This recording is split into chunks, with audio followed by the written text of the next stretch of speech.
People often ask me, how come you seem so level-headed but every guy you date feels like walking straight into a dead end? I politely decline to answer. Instead, I invite them to sit down, pour them a glass of water, and then spill this story. What's the story called? I thought I was the girlfriend. But turns out, I was just the wallet with a sense of humor. Yep, not the lover. Not the babe, not the sweetheart. Just the wallet.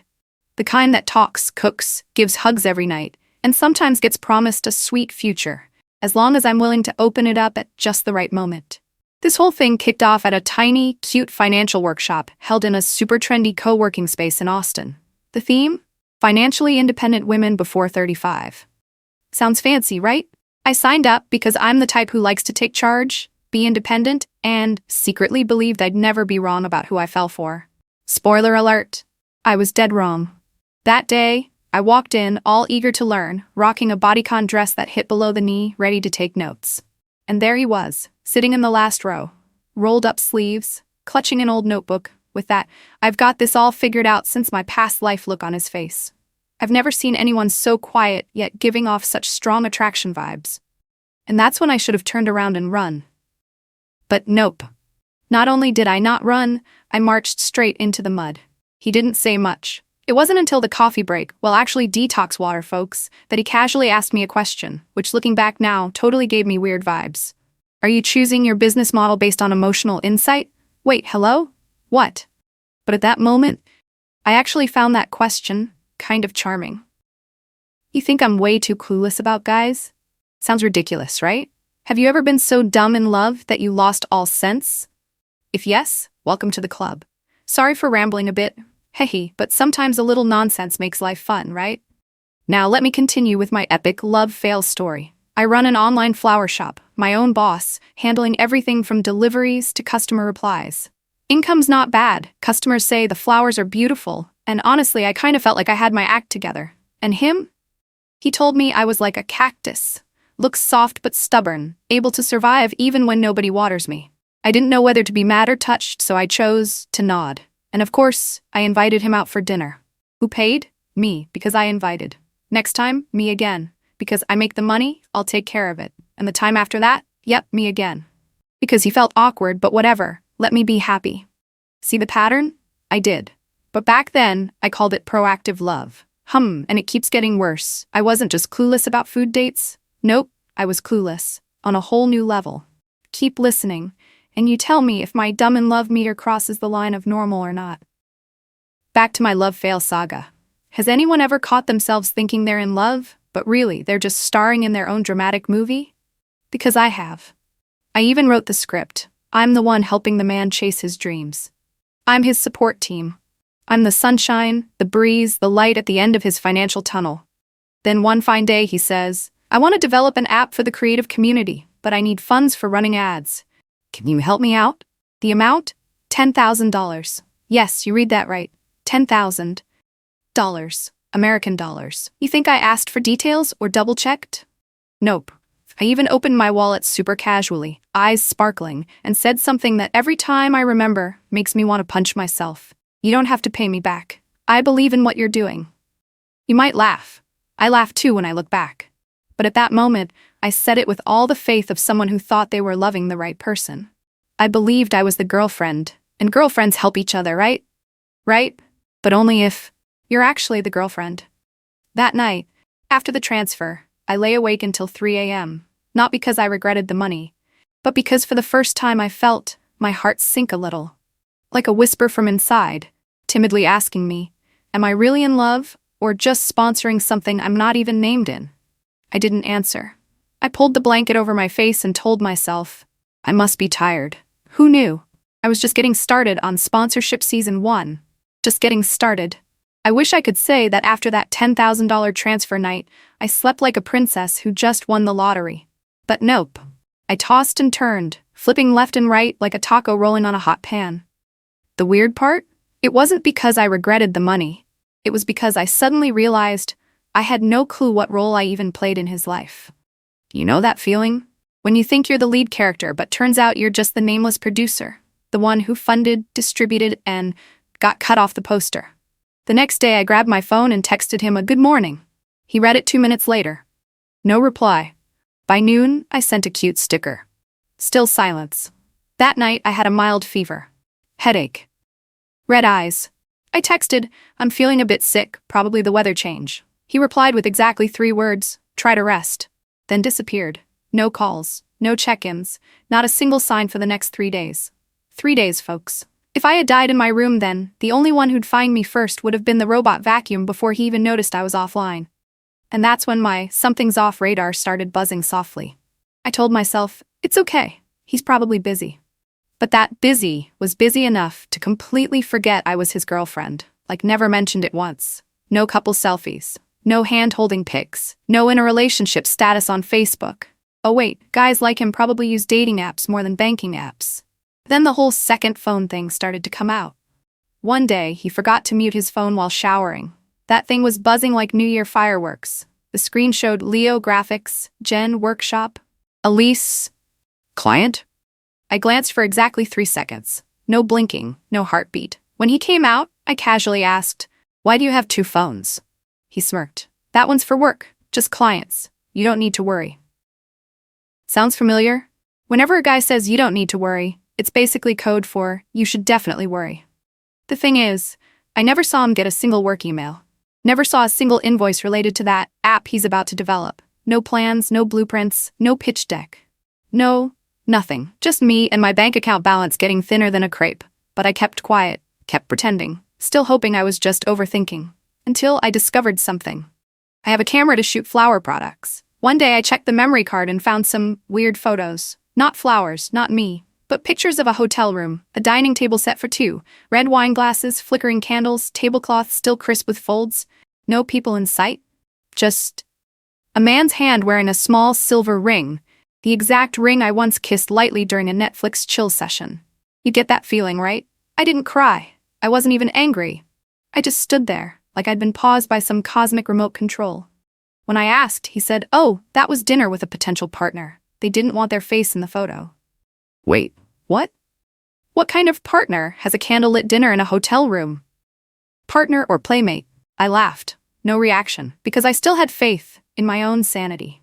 But then I started checking everything again. Transfer history, spending, notes, messages.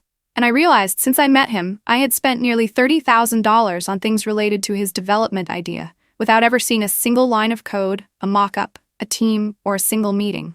$30,000. That's like a brand new car, or 3 trips to Europe, or just buying a real app already on the market. And there I was, sitting on the bed, laptop open, staring at my dwindling balance, thinking, I'm not loved, but I'm not angry enough to leave. Yeah. Sounds funny, but it's true. Sometimes you know you're wrong, but you still hang on. Because there's that tiny voice in your head saying, maybe he'll change. If you're there in that blind, messy mix of love and doubt, then grab my hand. We're not dumb. We're just a little slow at spotting red flags. And don't worry, I figured it out. And next up is when I stopped pretending to be clueless. There are moments in life when you just know, yep, I'm totally screwed. I had that moment on TikTok. No joke. One Friday night, I was scrolling through TikTok, munching popcorn, muttering, why is life so boring? When boom, a video popped up with that familiar voice and a hand wearing that silver ring with a tiny scar next to the thumb, the exact scar I once kissed like some B-grade rom-com scene. I broke out in a sweat even though I was sitting under the AC. The girl in the video didn't tag anyone, just this simple caption, "We'll go public when he's ready to break up with his ex-girlfriend." You. Me. We all get it. I was the ex-girlfriend. The old one, who didn't even know she'd been archived. I sat there replaying that video 6 times. No words, no comments, no messages, no screaming. I just sent him a message. There's a workshop next week. I need your help setting it up like last time. Short, calm, the ultimate fake it till you make them think you're still clueless move. I started switching gears, from girlfriend investing feelings to revenge strategy consultant level 9,000. I didn't confront him. I hired someone to recreate that TikTok video. New voiceover, face blurred out, changed the lighting, turned it into an illustrative video for a case study discussion on personal branding. Yup. I turned the cheating evidence into educational content, both clever and copyright safe. What boss girl would dare do this? I'm the first. I sent him the edited video and said, this could be used in the workshop. I want to add it as an example of personal brand marketing. What do you think? He watched it, replied 2 minutes later, very cool. Good idea. I grinned like a Disney villain. Thanks for approving the video that exposes yourself, babe. And to really push the marketing angle, I pretended to send him another $5,000 as a pre-event promo budget. He agreed right away. No questions asked. Professional gold diggers never miss a chance to cash in twice. Anyone think I'm crazy yet? If yes, welcome to the club. But you know what? I don't need a conversation. I need a stage. And the upcoming workshop was about to be the biggest stage of my life. I started sending out invitations, carefully selected. 50 guests, mostly women, and especially, most of them, had met him somewhere, through me. Yoga teachers, shop friends, people who'd visited my flower shop, even a sister from my old mentorship group. Each with a name, a question mark, a silent doubt never voiced. I gathered them all, turned it into a show called How to Know If You're Being Used, a real case study. I practiced my presentation like it was the National Debate Championship. Slide 1, Introduction. Slide 2, the blurry lines in not yet named relationships. Slide 3, financial red flags in love. Slide 4, how much have I invested? Slide 5, the edited TikTok video. Slide 6, expense summary, food money, rent money, app development money, marketing budget money, total $35,000. Footnote, this is a non-refundable investment fund. The final slide, a picture of me and the TikTok girl, sitting together sipping orange juice at an outdoor cafe. No caption needed, no explanation necessary. I reached out to her. And guess what? She thought I was his ex too. He sat in the last row, just like the first day we met. Face drained of color, phone clutched in hand, eyes staring blankly. And right at the last slide, he stood up, walked out of the room. Not a word. Didn't even look back. Everyone stared at me. A few, oh my gods, some what the fucks, and one lady nodded like, been there, done that. I took a deep breath, smiled and said, I didn't lose because of money. I won because I lost the illusion. There was some applause, but I didn't need it. I just needed to know I was awake now. You think that TikTok stunt was the end of my revenge? Oh no, sweetheart. That was just the warm-up. Now, the main course begins. That workshop was like a trailer for a psychological thriller. Teasing, mysterious, but the real movie? I was still directing it. After that event, I vanished from the radar for exactly 3 days. No stories, no posts, no mention of the workshop. Instead, I sent out a private new invitation. A weekend tea party. Concept. Growth after gaslight, soft, feminine, healing, the perfect post-drama but still classy vibe. I re-invited the same 50 people who came to the workshop, plus a few who had messaged me sharing their own tragic love stories after seeing my slides. Each person got a little card that said, if you've ever been gaslit but still want to live beautifully, please come have tea. No surprise, it was packed. Some brought cakes, others flowers, and one lady even gifted me a book called Psychology of Love and Deception. Yep, she studied psychology, was once a victim, and now is a mentor. My crew? All folks who've been hurt, so the vibe was deeply understanding. I kicked off the tea talk with a breeze-light line. Welcome to episode 2 of Dating a Low-Key Scammer. Everyone burst out laughing, the mood instantly relaxed. No slides this time. I just told the story. Like an old tale folded neatly in a drawer that no longer smelled of anger. I talked about the feeling when you realize you're not the girlfriend, but the full-time sponsor. I talked about the moment you play dumb just to gather intel. I detailed the scene where I recreated the TikTok, sent it to the very cheater, and asked, do you think this content is good for marketing? Someone yelled out mid-story, oh my God, how can you stay so calm? I just smiled, sipped my licorice tea and said, calm doesn't mean it doesn't hurt. It means once you've been hurt, you don't want to look worse than the one who hurt you. No one said a word, but everyone nodded. At one point, I did his voice, reenacting the text. Yeah, I'll sort it out. I'll be back soon. The room erupted in laughter. Then I asked, anyone here ever pretended not to know their partner's phone password, while secretly knowing everything but just acting like they forgot? A chorus of me, that's me, guilty, rang out like a sisterhood therapy session. At the end, I pulled out a small bag and gave everyone a sticker. I don't fund liars anymore.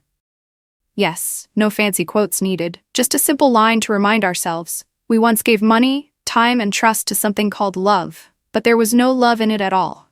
One lady hugged me and whispered, I didn't think you could pull off a workshop like this. You're so calm. I replied, that's because I have no hope left. And when you have no hope, it stops hurting when it breaks. I didn't say anything more about him. No word on whether he reached out again, no hint if he had more tricks up his sleeve. Because that day, the whole event was for me. One last time to tell the story, before I never tell it again. You think that's the end, right?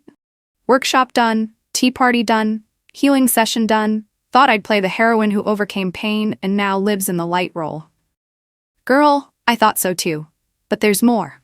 Until exactly 3 weeks later, the name I thought I'd blocked from my mind popped up in my inbox. I got an email.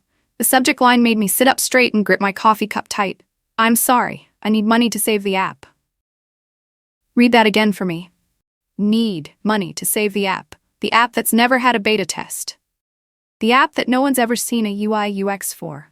The app I've contributed $35,000 to, like an investor who never asked for a single share. I laughed, not loud but enough to crease the corners of my eyes just a bit. Like, oh, honey, again? He was still using the same old tone. First line, a gentle apology. Next, the sob story. The app caught interest from a company but needs ad budget to hit targets. The last line was the real punch. If you still believe in what we started, that we, my friend, hits harder than any, you deserve someone better. I didn't reply.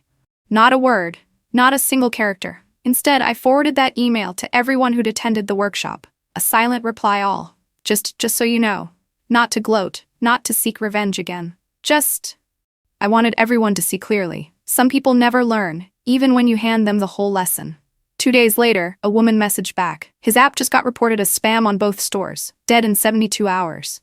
I read that while sitting in my usual cafe, nibbling a vanilla donut and listening to Billie Eilish whisper about what's beyond saving. I didn't feel happy, not victorious, just empty, but peaceful. You know that feeling? Not triumphant, not sad, just realizing everything's closed, no need for a door slam. I know I was dumb. I've cursed myself a few times too. I'm telling this because I need to hear my own voice again. Clear-headed, not sobbing, not haunted. To remember that. Love isn't blind forgiveness. It's not about forcing yourself to stay in a toxic relationship hoping the other person will change, just because you've invested too much emotion, time, or money. My love story didn't have a happy ending. No one apologized in front of the crowd. No one came back asking to marry me. No 5 years later, he returned successful moment. No crying on a best friend's shoulder on a rainy night. Just me, moving on. A little less trusting. Better at spotting red flags early. And knowing this, when you have to buy love with your wallet, it's not love. It's a premium service with no receipt. I'm still selling flowers, still single, but different now. I don't send flowers to guys I just met because I'm too lazy to ship. I don't pay for dinner then call it independence. I don't pretend to chill while inside I'm flashing red alerts. And if you ask me if I'm okay now, I'll say, yeah, the scar's still there, but who left it? I know who left. Have you ever thought you were the girlfriend, but in reality, you were just the bill payer for someone else's fake dream? If yes, welcome to the club. No one here is perfect, but at least we're not dumb enough to keep repeating the same mistakes. Now, thank you all for listening to my story. Drop a comment below, we read every single one. And don't forget to support us by subscribing to the channel. We truly appreciate every bit of love from you.